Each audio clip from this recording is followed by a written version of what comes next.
de la noche. Alejandro Berkovich, buenas noches. Nuevamente Griesa es noticia. Las implicancias de esto, ¿qué significa que nos haya puesto en desacato a la Argentina?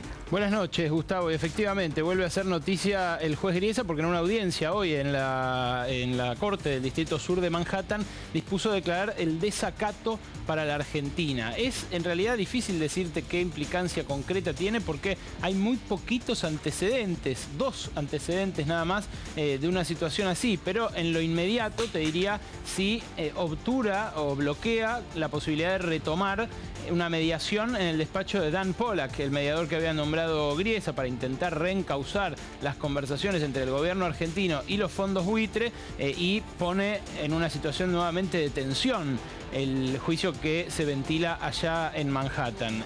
La verdad que el gobierno salió con una respuesta que la redactó Cancillería y también hay algo sobre los antecedentes. Si querés te cuento esto primero. ¿Qué antecedentes hay? Hay 2. Uno con el Congo, que en realidad no llegó a mayores porque se dispuso una multa muy menor que no se terminó pagando por un problema de deuda originado en el default que ellos llevaron adelante en 2004. Después que la Argentina. El otro caso es más curioso porque ahí sí hubo una declaración de desacato muy firme contra un país que fue Rusia, que no quería devolver una serie de manuscritos pertenecientes a la Asociación Ortodoxa Judía Chabad Lubavitch. Una corte estadounidense, tampoco la Corte Suprema de Justicia, sino una corte, dispuso que Rusia tenía que pagar una multa diaria a la justicia estadounidense por no devolver esos manuscritos. Los manuscritos siguen en Rusia y tampoco se les pagó nunca. Y respecto a la respuesta del gobierno argentino, lo que dijo es que esto viola el derecho internacional. Volvió nuevamente a instar a Estados Unidos a aceptar la jurisdicción de la Corte Internacional de Justicia, la Corte de la Haya, que ya descartó el gobierno de Estados Unidos y dijo que esto lo único que hace es intentar fortalecer la posición de los fondos buitre, que por supuesto van a salir a hacer propaganda nuevamente con esto. Ahora, no ha determinado ninguna multa para la Argentina con este fallo, ¿no? Así es, no se determinó multa en este caso, si bien había versiones de que iba a determinar una multa similar a la que dispuso en su momento contra Rusia, de $50.000 por día. Esta multa, de todas maneras, el gobierno no la va a pagar. No, bueno, pero digo, muchos preveían que con el desacato venía la multa. Solamente se ha quedado en el título. Es como decir, ustedes cambian la jurisdicción, yo lo tengo que declarar en desacato. Así es, precisamente porque mañana el gobierno por primera vez va a usar la ley de... Es decir, mañana igualmente el gobierno deposita la plata. Sí, la deposita en el Banco Nación, como ordena la ley de pago soberano, pero los acreedores que entraron al canje de la deuda y que mañana deberían recibir su dinero, no lo van a recibir porque el pago en legislación neoyorquina está bloqueado. Lo que sí se va a hacer es el pago en legislación local a través del Citigroup, del Citibank, que en realidad es muy poquito, son $5 millones, pero ¿cuál era el temor hoy en la Citi? Que se bloqueara también ese pago y que de esa manera el gobierno se viera forzado a sacar una medida más fuerte, como quitarle la licencia al Citi o tomar alguna represalia contra el Citi. Por el momento eso no ha ocurrido. Por el momento esto no ha ocurrido. Bueno, muy bien. Ahí sí hay un caso, hay algo muy curioso respecto de la edad de Griesa. Sí, después lo comentamos. Dale, después lo comentamos. Después avanzamos en ese tema. Ya nos metemos en el debate. Está Pablo Rojo, está el doctor Abraham, también el presidente de la Fundación Libertad y Progreso.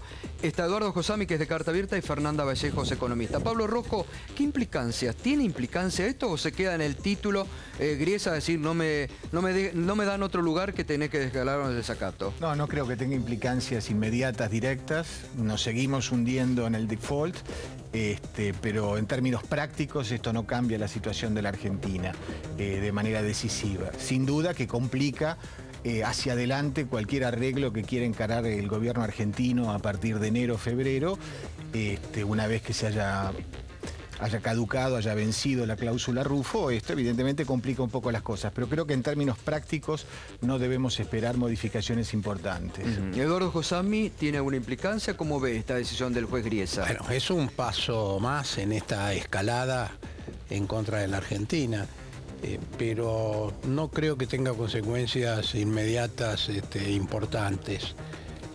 Me parece que es un modo de acentuar la presión sobre la Argentina, una presión que ya no es solamente de la justicia, no es solamente de los intereses financieros internacionales, sino que también de algún modo es del gobierno de los Estados Unidos. Aldo Abraham, ¿usted cómo lo ve? Yo creo que esto marcha en el sentido de alejarnos de la posibilidad de un acuerdo con los holdouts, por lo menos en la expectativa de los inversores y la gente. Decir que no ha tenido consecuencias es olvidar que esto ha frenado toda posibilidad de crédito internacional para nuestras empresas, para los gobiernos provinciales que iban a demandarlo y también para el gobierno nacional, que tenía expectativas de conseguir fondos en el exterior para poder seguir gastando como viene gastando, y eso todo se ha cortado. Y no solamente se ha cortado eso desde que entramos en cesación de pago selectiva, también se han empezado a restringir fuertemente lo que es el crédito comercial, ¿no? Lo cual complica mucho lo que es el comercio exterior, con poder comprar afuera insumos y por lo tanto la actividad productiva. Todo eso en la medida que se vaya incrementando las dudas al respecto de la posibilidad de que salgamos de la cesación de pago selectiva una vez que venza la cláusula Rufo, la verdad es que tiende a complicarse mucho más. O sea, el financiamiento es menor, la recesión va a ser mayor.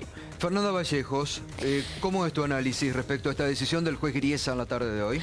No, coincido y efectivamente no espero que haya consecuencias concretas. Digo, de hecho, ni siquiera, como vos bien señalabas, dictaminó la existencia de multas a partir del desacato. Digo, la verdad es que lo escribo más en un contexto político de esta discusión, digo, que me parece que trasciende lo jurídico y donde Griesa claramente aparece ya hoy por hoy, de un tiempo a esta parte, como un operador político del capital financiero internacional y en particular de los fondos buitres, ¿no? Esto lo que hace, yo coincido con Eduardo, es subir un escalón más en esta disputa y el nivel político de la disputa donde Griesa, lejos de dar el brazo a torcer, sigue escalando un poquito más, convalidando la posición de los buitres, que recordemos hace rato que le vienen reclamando que declare el desacato y finalmente ahora lo hace. Ahora, ¿y qué va a pasar mañana con el pago de Argentina? Este es el otro punto.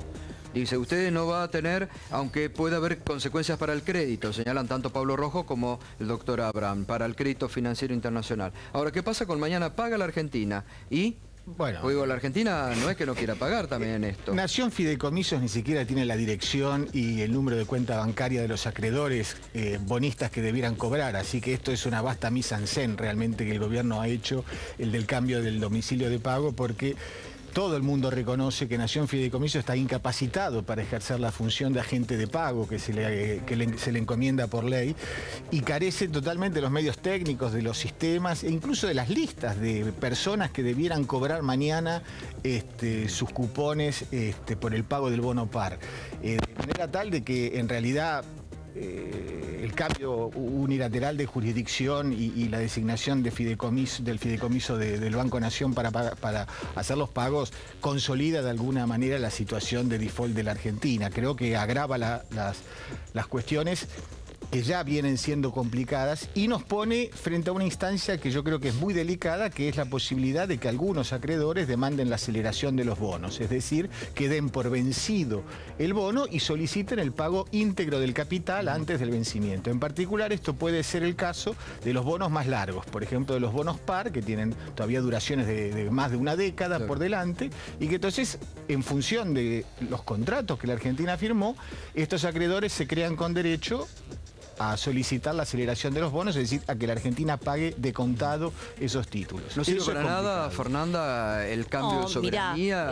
Mañana va a pagar y no va a pasar nada. La verdad es que la Argentina ha ratificado con esta ley el ejercicio de la soberanía, justamente, ¿no? Porque la cuestión de la reestructuración de las deudas es materia soberana de los estados y esto lo ha ratificado una vez más.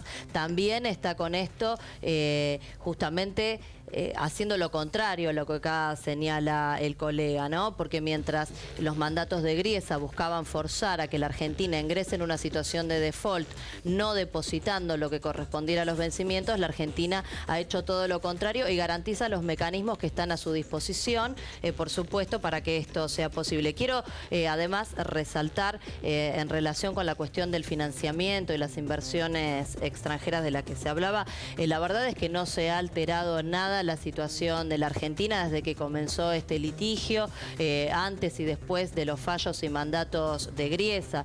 Digo, de hecho, la Argentina viene prescindiendo de ese financiamiento internacional a lo largo de los últimos 11 años. Esto no se ha modificado. Pero no lo necesita más ahora para fortalecer reservas. A ver, el financiamiento del Banco Mundial... Es absolutamente falso lo que está diciendo. Es más, desde que la Argentina entró en default selectivo como consecuencia de la ratificación del fallo de Griesa, el dólar libre subió 20%, bajaron las reservas del central, se agudizó la caída de la actividad económica, se contrajo más el consumo.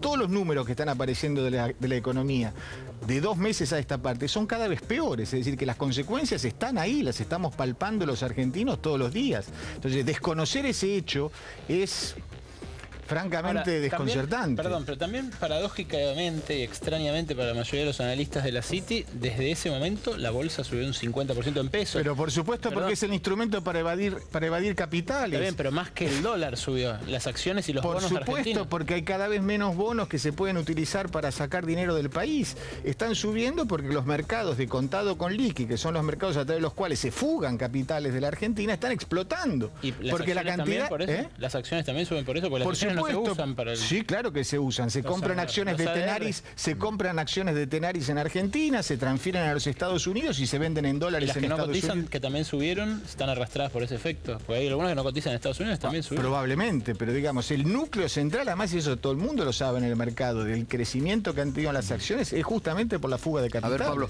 Eduardo, Carta Abierta durante el fin de semana ha sacado un comunicado, o una de sus habituales comunicaciones, muy dura, porque le está reclamando al gobierno mayor presencia del Estado, que se meta más a regular el tema del dólar, del líquido, que tenga más intervencionismo. ¿Eso es lo que han querido pedirle al gobierno? Sí, pero lo primero es que hemos respaldado muy claramente toda la política que el gobierno ha seguido en relación con el tema de los fondos buitres.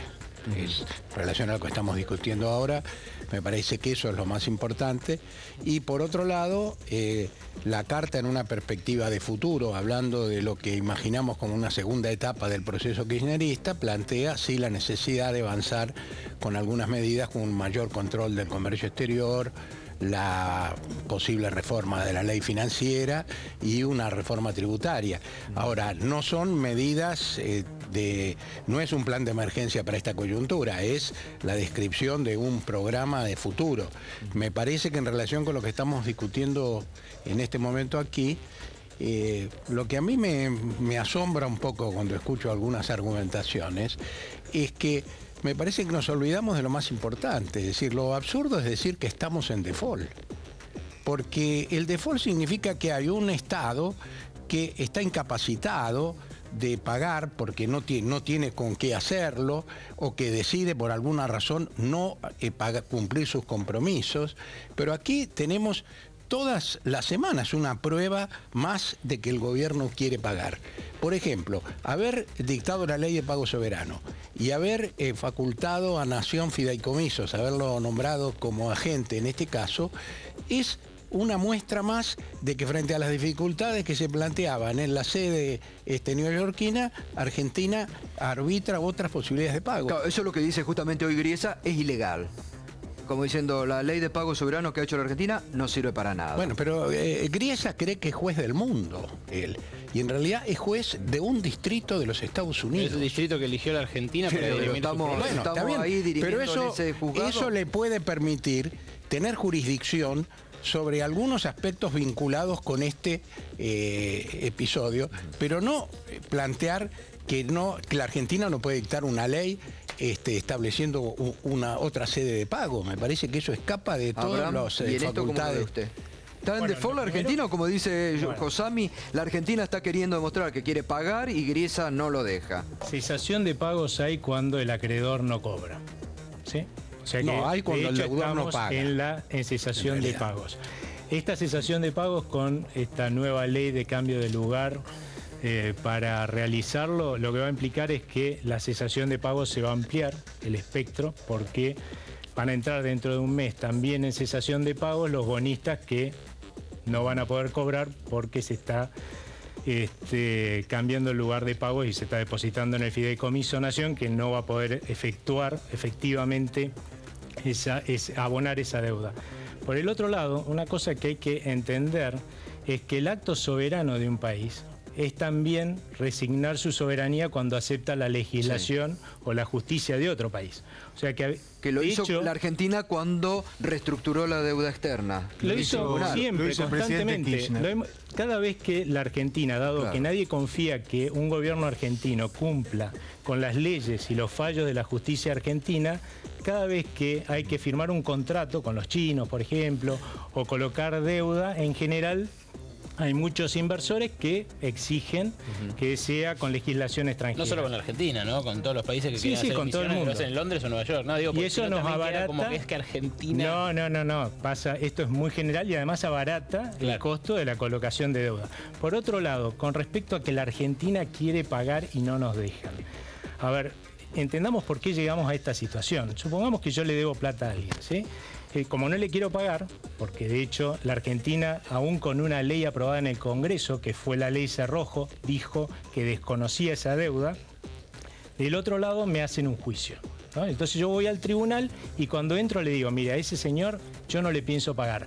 Y no le pienso pagar, aunque el juez diga que le tengo que pagar.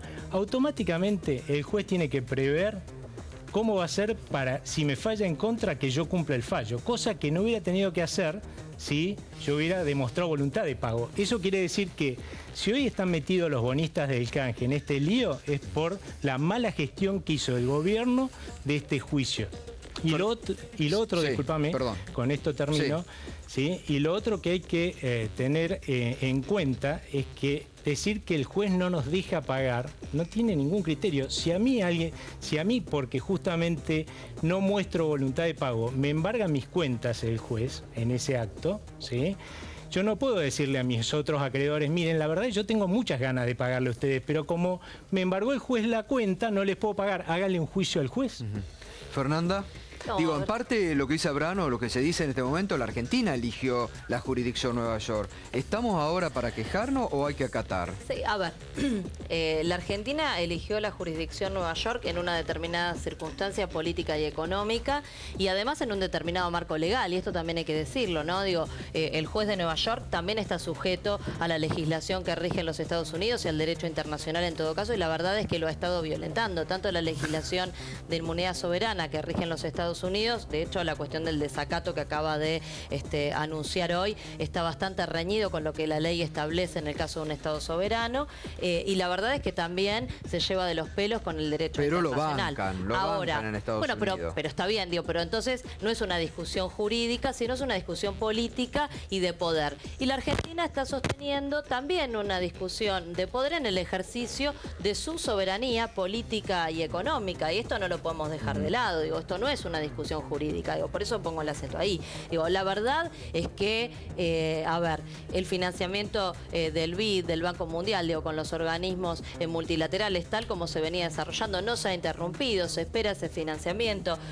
A fines de octubre, principios de noviembre, van a estar ingresando 1.000 millones de dólares por la licitación del 4G. No ha habido ningún tipo de interrupción respecto de financiamiento, por ejemplo, para las represas Kirchner-Zepernik y los diferentes acuerdos bilaterales, tanto con China como con Rusia, que son los estratégicos que tienen que ver con la infraestructura y el financiamiento de nuestro desarrollo, con lo cual, digo, el escenario catastrófico de interrupción de las cuestiones estructurales sobre la que la Argentina debe poner la mirada, que se quiere plantear, en la realidad práctica y concreta no se verifica hoy por hoy. Pero hoy las reservas perforaron un piso psicológico importante que era el de los 28.000 millones de dólares, la reserva del Banco Central.